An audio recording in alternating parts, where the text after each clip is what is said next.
Hello friends, कैसे हैं आप लोग। आशा करते हैं आप लोग स्वस्थ होंगे, मस्त होंगे। जय हिंद, जय भारत। कल आप लोगों को नर जनगणना के बारे में बताए थे। उसका कुछ भाग रह गया था वीडियो लंबा होने के कारण। तो स्वागत है आपका फिर से मेरे पवन सरस 8544 क्लास में फिर से।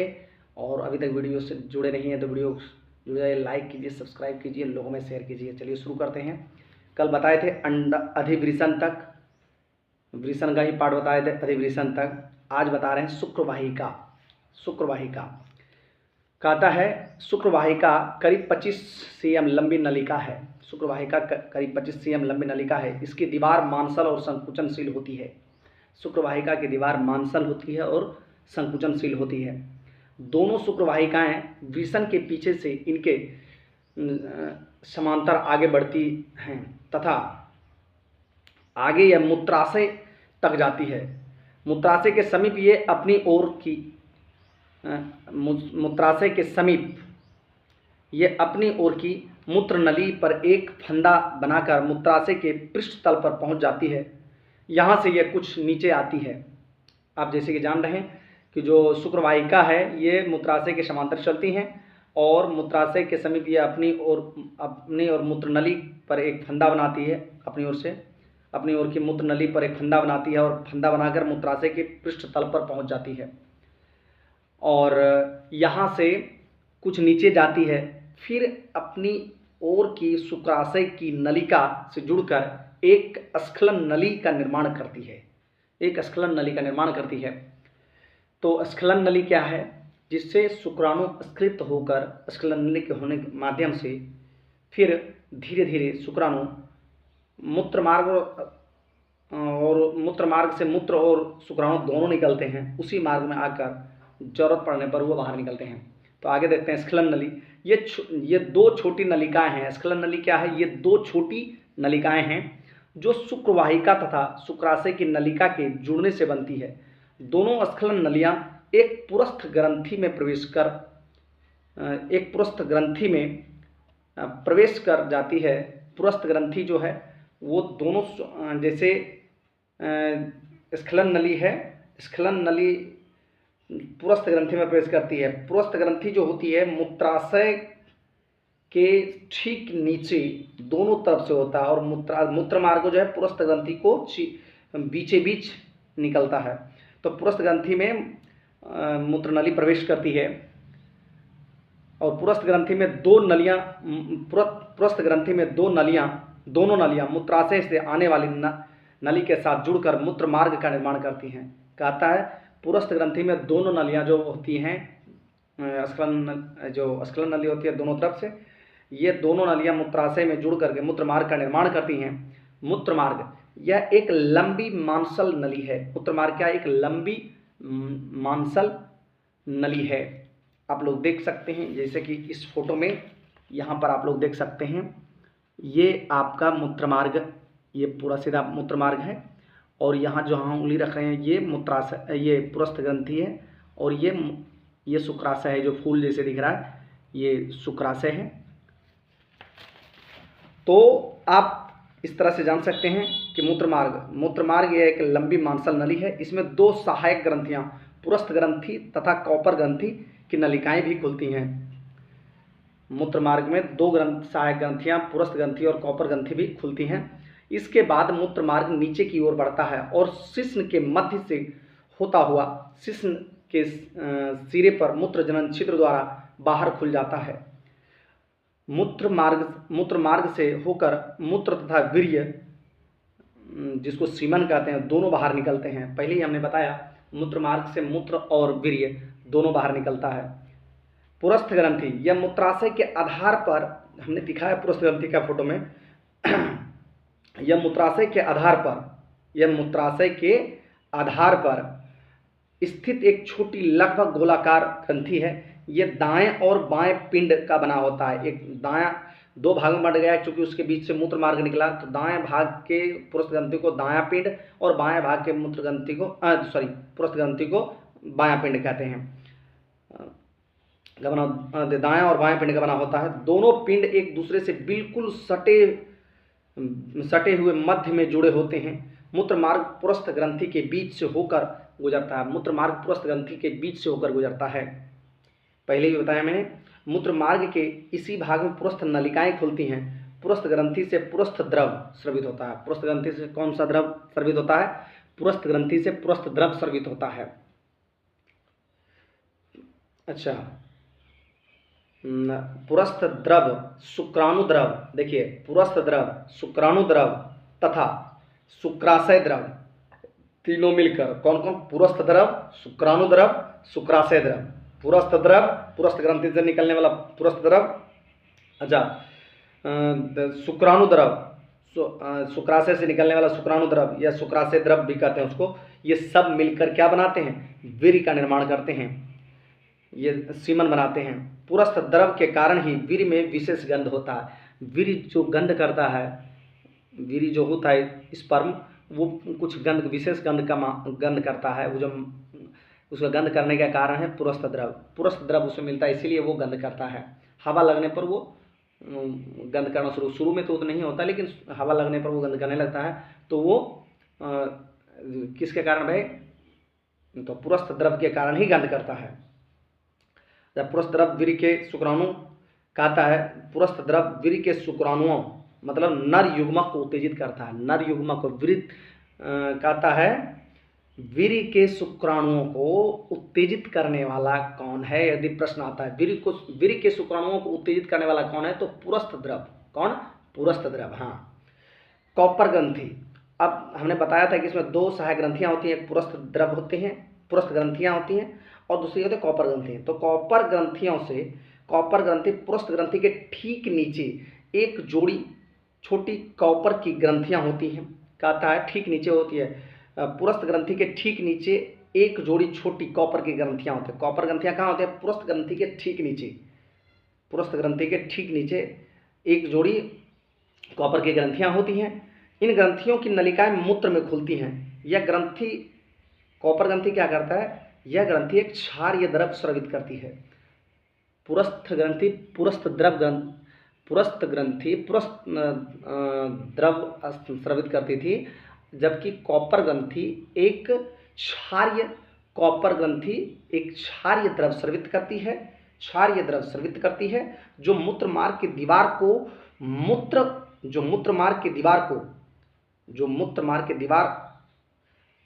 को मूत्र से होने वाली, जो मूत्र मार्ग की दीवार को मूत्र से होने वाली खुजलाहट से बचाती है। उनसे जो परेशानियां होंगी, मूत्र में, यूरिन में कुछ यूरिन में कुछ यूरिया है, वो अम्लीय हो रहता है, इसलिए वहाँ जलन ना पैदा हो, उससे रक्षा के लिए आपका कॉपर ग्रंथि द्वारा निकला हुआ क्षारीय द्रव है। वही कहता है जो मूत्र की दीवार को मूत्र के द्वारा उत्पन्न खुजलाहट और जलन से बचाता है। कभी कभी आप लोग देखे होंगे, आप लोग कभी पानी कम पीते हैं या फिर और किसी कारणवश कभी कभी ऐसा होता है, पेशाब बहुत कड़ा होता है। कड़ा पेशाब कहने का मतलब पेशाब में पीलापन ज़्यादा आ जाता है, और आप फील कीजिएगा जितना हमको पेशाब होना चाहिए, कभी कभी सबके साथ ऐसा नहीं होता है, हमेशा कभी कभी ऐसा होता है जितना हमको पेशाब होना चाहिए उतना हुआ नहीं, और होता क्या है, पेशाब मात्रा से कम हुआ और वहाँ पर ओटी जो यहाँ पर है वो वहाँ जलन फील होने लगता है, जलन बुझाने लगता है और पूरा जलन होता है। वो जलन क्यों होता है? क्योंकि कॉपर ग्रंथि से निकलने वाला जो कॉपर द्रव था, वो क्षारीय द्रव, उसकी मात्रा कम हुई, वो उनका स्राव होने में कम हुआ, दिक्कत हुआ, स्राव होने में दिक्कत हुआ, जो स्राव कम हुआ, जिसकी वजह से वो अपना काम सही ढंग से नहीं कर पाए, तो इसीलिए वहाँ पर जलन और खुजलाहट होती है, जलन बुझाता है। और जब वो काम ठीक ढंग से करता है तो फिर हमें जलन नहीं लगता है। तो कॉपर ग्रंथि से कॉपर द्रव जो निकलता है, उनका एक ही काम है कि मूत्र के द्वारा, मतलब यूरिन के द्वारा जो खजुलाहट और जलन पैदा होती है उसको नष्ट करना। क्यों? क्योंकि आप जानते हैं घुलनशील भस्म को ही क्षार कहते हैं। भस्म और अम्ल में कोई संबंध ही नहीं है, दोनों दो दिशा है, दोनों का दो गुण होता है। एक स्वाद में खट्टा होता है, अम्ल स्वाद में खट्टा होता है, तो भस्म स्वाद में कड़वा होता है। तो अम्ल में जब भस्म मिलता है या भस्म भस्म को जब अम्ल में मिलाया जाता है तो क्या करता है, अम्ल को ये उदासीन कर देता है। तो हमारे जो मूत्र मार्ग है उसमें जो बार बार जो यूरिन आएंगे वो अम्लीय आएंगे, तो वहाँ जलन तो पैदा करेगा ही। क्यों ना उसके अम्लीय प्रभाव से बचने के लिए कुछ ऐसा किया जाए जो कि उसके प्रभाव को ही नष्ट कर दिया जाए। तो ये प्राकृतिक रूप से उसमें कॉपर द्रव जो निकलता है वो पूरी सतह पर फैला हुआ रहता है। जब पेशाब पार भी होता है, यूरिन पार भी होता है, उसका अम्लीय प्रभाव को वो नष्ट कर देता है, मतलब उदासीन कर देता है। तब आगे चलते हैं। कहता है मैथुन के समय यह द्रव मादा की योनि में, जब मैथुन सहवास किया जाता है, संभोग जब किया जाता है, फिजिकल रिलेशन जब नर मादा में बनता है, तो जब नर का पुरुष का जब शिश्न मादा की योनि में प्रवेश करता है, पुरुष का शिश्न जब मादा की योनि में प्रवेश करता है तो मादा की योनि में भी कुछ अम्लीय द्रव स्रवित होते हैं, और प्रवेश करने के बाद वो शुक्राणु जब वहाँ स्पर्म निकलेगा तो उस शुक्राणु को नष्ट कर देगा वो अम्लीय द्रव जो योनि से निकला हुआ है। तो उसको डीएक्टिव करने के लिए, निष्क्रिय करने के लिए भी कॉपर ग्रंथि से निकला हुआ कॉपर द्रव जरूरी है। वहाँ भी कॉपर द्रव हमारे स्पर्म की रक्षा करता है, क्योंकि उसके अम्लीय प्रभाव को, वो भी अम्लीय है, ये क्षारीय है, दोनों मिलकर उसको उदासीन कर देता है। जैसे क्षार अम्ल में मिलता है उसको उदासीन कर देता है और स्पर्म की रक्षा हो जाती है। अगर यदि ऐसा नहीं हुआ सॉरी, यदि ऐसा नहीं हुआ तो परिणाम स्वरूप होगा ये कि स्पर्म नष्ट हो जाएंगे और जनन की क्रिया बाधित हो जाएगी। ऐसे में आप देखे होंगे कि कभी कभी किसी को संतान होने में दिक्कत होती है, बहुत सारी इसमें रीजन होते हैं, लेकिन कुछ रीजन का मैं चर्चा करूंगा। दिक्कत होती है तो लोग सारा दोष स्त्रियों पर मढ़ता है कि ये भैया इसी के कारण नहीं हो रहा है। गांव घर समाज में स्त्रियों को दोषी माना जाता है, इसलिए दोषी माना जाता है, उसको दोषी कि ये स्त्री है इसलिए दोषी माना जाता है। पुरुष प्रधान समाज है, ये सारा दोष उन्हीं को दिया जाता है, इसको बच्चा नहीं होता, ये बांझ है, ये है वो। जबकि ऐसे मामले में ज़्यादातर केस में पुरुष दोषी होते हैं, महिलाएं नहीं। उनकी योनि से जो अम्लीय द्रव निकलना हो तो निकलेगा ही, वो नैसर्गिक क्रिया है, तो होना ही है।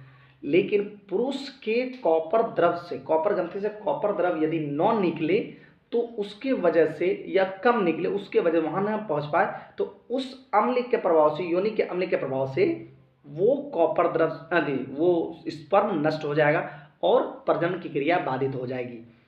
अतः मेरा कहने का मतलब यह है, अगर यदि ऐसा सिचुएशन आता है तो ठीक है, नर मादा पति पत्नी दोनों चेक कर, पत्नी का चेक करवाते हैं तो पति भी चेक करवाइए कि आखिर कमी क्या है, तो समस्या सॉल्व हो सकती है। चलिए, शिश्न क्या है, जिसको अंग्रेजी में पेनिस कहते हैं, शिश्न या पेनिस, यह एक मांसल बेलनाकार रचना है। शिश्न क्या है, मांसल बेलनाकार रचना, जैसे कि आप वीडियो में देख रहे हैं।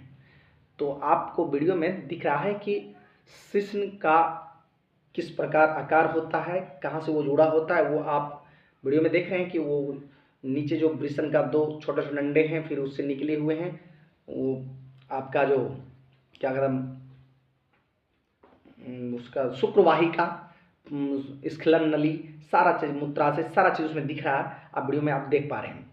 तो आप इस बात को ध्यान रखें कि शुक्राशय में शुक्राणु जमा होता है और उससे निकला हुआ शुक्राणु मूत्र मार्ग में दोनों सब एक ही साथ निकलते हैं। चलिए, शिश्न, जहाँ तक बात है शिश्न की, यह एक मांसल बेलनाकार रचना है जो पुरुष का मैथुन अंग है, पुरुष का मैथुन अंग है, जिसको कहते हैं मैथुन अंग। पुरुष का मैथुन अंग कौन है, तो शिश्न है। कहता है यह वृषण कोष के सामने, यह वृषण कोष के सामने, आप देख रहे हैं वीडियो में देख रहे हैं, दिख रहा है, यह वृषण के सामने, वृषण कोष के सामने बीचों बीच स्थित होता है। यह बाहर से एक ढीला त्वचा से ढका होता है। शिश्न का शिखर भाग ग्लांस, शिश्न का जो आगे का भाग वीडियो में देख रहे हैं, तो आगे का जो भाग है जिसको टोपा हम लोग कहते हैं वो ग्लांस है। गांव घर के भाषा में लोग टोपा खाता है या सुफड़ा कहा जाता है, लेकिन उसको कहा जाता है ग्लांस, आगे का भाग वो ग्लांस कहलाता है। कहता है यह बाहर से एक ढीला त्वचा से ढका होता है, यह शिश्न का शिखर भाग ग्लांस कहलाता है। ग्लांस के ऊपर एक त्वचा का आवरण होता है, कवर होता है, और ग्लांस के ऊपर त्वचा का कवर होता है, उसको प्रियुप्स कहते हैं, ये प्रियुप्स कहलाता है। ये किसी में होता है और किसी में नहीं होता। हिंदुओं में तो होता है, और किसी जैसे मुस्लिम समुदाय हुए उसमें उसको प्रीओप्स को हटा दिया जाता है, काट दिया जाता है। ग्लांस तो सबको जरूरी है, ग्लांस तो रहना ही है, लेकिन प्रीओप्स को हटा दिया जाता है। अभी वीडियो में जो आप देख रहे हैं प्रीओप्स हटा हुआ है, मतलब हटा सिकुड़ा हुआ, इधर आप ग्लांस देख रहे हैं। शिश्न के ठीक बीच से मूत्र मार्ग आगे की ओर जाता है तथा अंत में शिश्न के शिखर पर एक मूत्र जनन छिद्र के द्वारा बाहर खुल जाता है। शिश्न का कार्य निषेचन के लिए शुक्राणुओं को स्त्री की योनि में पहुंचाने का है। शिश्न का कार्य निषेचन के लिए स्त्रियों की योनि में शुक्राणुओं को पहुंचाने का है। शुक्राणु सूक्ष्म सक्रिय एक गुण कोशिकाएं हैं। शुक्राणु क्या है? तो सूक्ष्म छोटी, शुक्राणु सूक्ष्म सक्रिय एक्टिव, छोटी एक्टिव सक्रिय एक गुण वाला कोशिकाएं हैं जिनका विकास वृषण के शुक्राणु जनन नलिकाओं में होता है। शुक्राणु का विकास कहाँ होता है? शुक्राणु जनन नलिकाओं में होता है। शुक्राणु का विकास कहाँ होता है? शुक्राणु जनन नलिका। परीक्षा में पिछली परीक्षा में क्वेश्चन में दिया था में, शुक्राणु का विकास शुक्राणु जनन नलिकाओं में होता है। ये नर युग्मक है। ये क्या है? नर युग्मक। अब जानते हैं मदा जनन अंग। मदा जनन अंग, मदा जनन अंग में ये रचनाएं पाई जाती हैं। कौन कौन से भैया? अंडाशय, जिसको ओवरी कहते हैं अंग्रेजी में, अंडाशय ओवरी, फिलोपिन नलिका गर्भाशय, फिलोपिन नलिका गर्भाशय, फिलोपिन नलिका फिलोपिन ट्यूब कहते हैं, और तीसरा है गर्भाशय। अंडाशय 1, फिलोपिन नलिका 2, गर्भाशय 3, चौथा है योनि तथा पांचवा भग या वाल्वा। भग या वाल्वा, वाल्वा अंग्रेजी शब्द है, भग हिंदी है।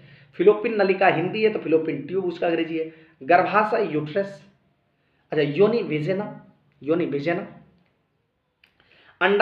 अंडाशय, प्रत्येक स्त्री में एक जोड़ा अंडाशय पाया जाता है।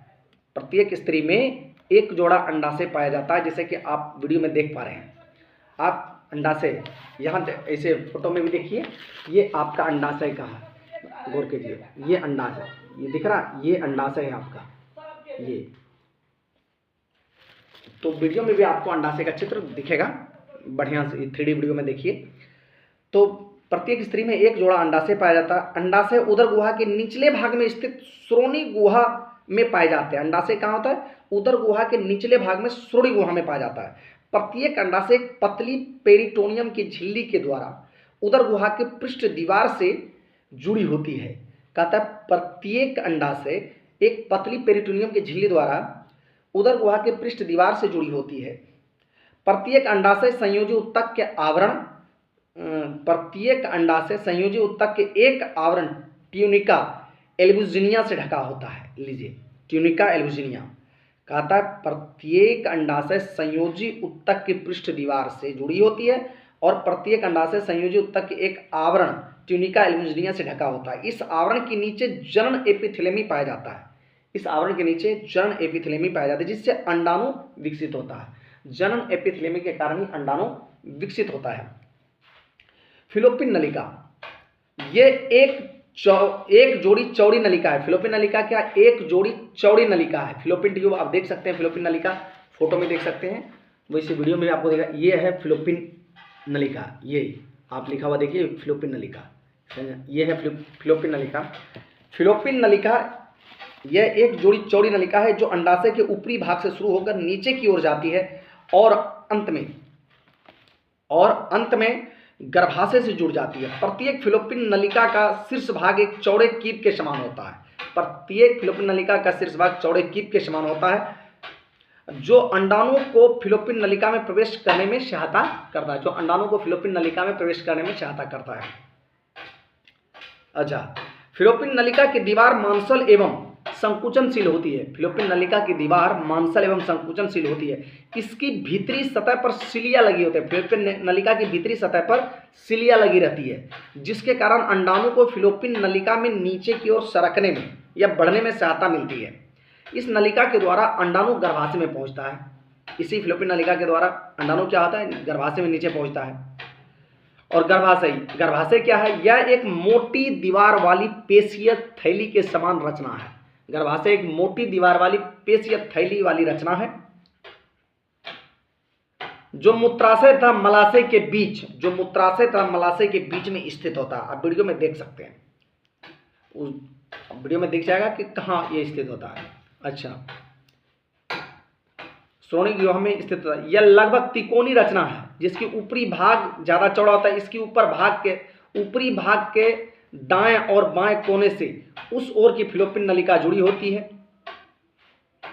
गर्भाशय की गुहा में ही भ्रूण का विकास होता है। भ्रूण का विकास कहाँ होता है? गर्भाशय की नलिका, गर्भाशय के गुहा में ही भ्रूण का विकास होता है। अच्छा, इसकी गुहा सामान्य स्थिति में, गर्भाशय की गुहा सामान्य स्थिति में 7 से 8 cm लंबा होती है, 7 से 8 cm लंबी होती है, परंतु भ्रूण के विकास के समय यह बढ़ जाती है। 7 से 8 सामान्य स्थिति में 7 से 8 cm लंबी होती है, लेकिन जब भ्रूण का विकास धीरे धीरे होने लगता है तो ये धीरे धीरे बड़ी हो जाती है। और गर्भ के 8वें महीने तक लगभग तो ये 18 से 20 सेंटीमीटर तक बढ़ जाती है, ये अंडाकार हो जाता है। परंतु ये सामान्य स्थिति में न आकर जब ये बच्चे को शिशु के जन्म हो जाता है, 8वें महीने में तो 18 से 20 सेंटीमीटर तक बढ़ गया, लेकिन जब शिशु का जन्म हो जाएगा, शिशु के जन्म के बाद ये फिर से संकुचित हो जाता है, सिकुड़ जाता है, लेकिन सामान्य स्थिति में ना पहुंचकर उससे थोड़ा ज़्यादा कुछ रह जाता है। जैसे 7-8 cm का है तो 9-10 cm का ही रहा, मतलब पूरी स्थिति में नहीं आएगा। जो एक बार खींचा गया तो फिर उतना तो उस स्थिति में तो पहुंच नहीं सकता है। तो गर्भाशय का निचला भाग संकरा होता है, इसे ग्रीवा या सर्विक्स कहते हैं। ग्रीवा या सर्विक्स। ग्रीवा नीचे की ओर योनि में खुलता है। ग्रीवा कहाँ खुलता है? नीचे की ओर योनि में खुलता है। ग्रीवा नीचे की ओर योनि में खुलता है। यह एक पेशीय नली के समान रचना है। अच्छा, योनि क्या है? यह एक पेशीय नली के समान रचना है जो 7 से 10 cm लंबा होती है। योनि की लंबाई जो होती है वो 7 से 10 सेंटीमीटर तक की होती है। यह पेशीय मतलब मांसपेशी का बना हुआ एक मांसल रचना ही कहिए इसको। इसकी दीवार पेशीय तथा तंतुमय संयोजी ऊतक की बनी होती है। योनि की दीवार जो होता है पेशीय और तंतुमय संयोजी ऊतक की बनी होती है तथा यह फैलने योग्य होती है। यह बाहर की ओर छिद्र भग या बालवा के द्वारा खुलती है। वाल्वा एक पतली झिल्ली से ढकी होती है जो हाइमेन कहलाती है। वाल्वा किससे ढकी होती है? पतली झिल्ली से, जो कि हाइमेन कहलाती है। उसी झिल्ली को हाइमेन कहते हैं। और ये हाइमेन जो है वो कभी चोट लगने के कारण या पहली बार संभोग के समय या फिर चोट लगने से किसी भी कारण यह टूट सकता है। ये झिल्ली एक बार टूटने के बाद पुनः निर्माण नहीं होता है। यह योनि संभोग या मैथुन के समय नर के शिश्न को ग्रहण करते हैं। योनि संभोग के समय या मैथुन क्रिया के समय नर के शिश्न को ग्रहण करती हैं, जिससे स्खलित वीर्य मदा जननांगों में प्रवेश करती हैं। जन्म के समय शिशु इसी रास्ते से बाहर आते हैं। जन्म के समय शिशु इसी रास्ते से बाहर निकलते हैं। मासिक स्राव के भी बाहर निकलने का रास्ता यही है। अब बालवा या भग क्या है? यह योनि के ठीक बाहर बाह्य जननेंद्रियां के रूप में स्थित होती हैं। बाह्य जननेंद्रियों के रूप में स्थित होती हैं, इसे ही कहते हैं भग या बालवा। आज वीडियो ज़्यादा लंबा हो जाएगा, इसीलिए आज मैं इतना बड़ी ब्रेक कर रहा हूँ। कल निषेचन बताएंगे अगली वीडियो में। तब तक हमें दीजिए इजाज़त। जय हिंद, जय भारत।